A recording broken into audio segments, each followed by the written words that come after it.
Hey up, wanted to do a quick video today on the bog filter. We're now into early November. We've got leaves all over the garden, obviously everything's dropping. However, I've been alright, the skimmer seems to be doing its job. I have fished a few out, but the majority of the leaves are getting taken in by the skimmer, so that's all good. So yeah, onto the bog. I'm going to be interested to document this for myself because obviously it's the first time I've done it, first time I've got a bog. I don't know what I'm going to have to do in terms of winterisation, hopefully nothing, to be fair. Once we get the first frost hit, I'm assuming everything's going to die back a bit. I'm going to trim some things down. I've already started with this pickerel weed. I trimmed the majority of that off because that was going. But everything else I intend to leave. The watercress is taken over again. I'm going to trim that back a little bit.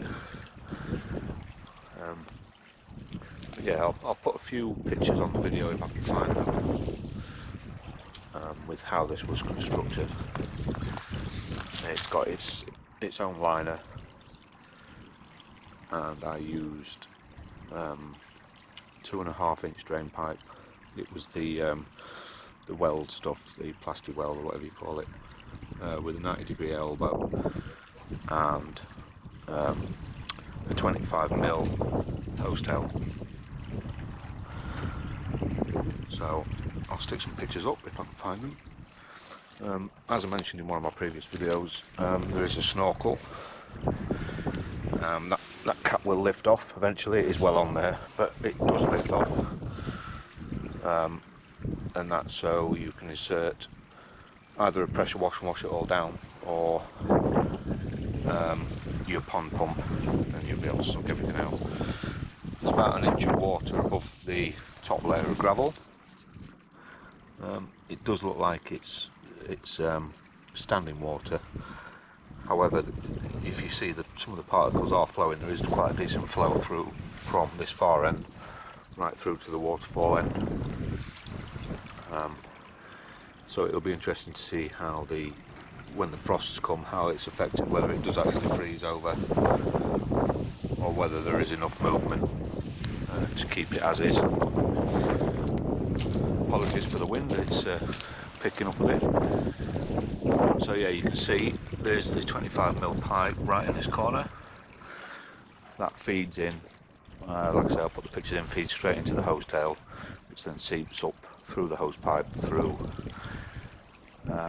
about 1 foot of gravel, which is pea shingle, and there is a thick layer of cobble at the bottom. Just come back here. So lift this. So this is where I put the valves. So this valve here goes from the pump. The pump is in the skimmer. It's all buried under to this valve. That's 38mm pipe straight into the filter housing, and that goes to the pressure filter. This valve controls the 25mm pipe straight into the bog, and again that's all straight from the pump, 38mm into this side of the valve, 25mm to the bog, 38mm to the pump. So I can control the flow if I ever choose to restrict it, or indeed isolate it completely. I can stop the flow to the bog. Obviously the benefits, I'm hoping I'll see everything I put in here really flourishes. So obviously it is drawing sufficient nutrients from the water, which is the whole idea, to have a decent ecosystem. Only time will tell. From a maintenance standpoint, again, it's all guesswork. I have no idea whether I'm going to have to drain it often and clear the gravel out, or whether it will sustain itself and just keep ticking over.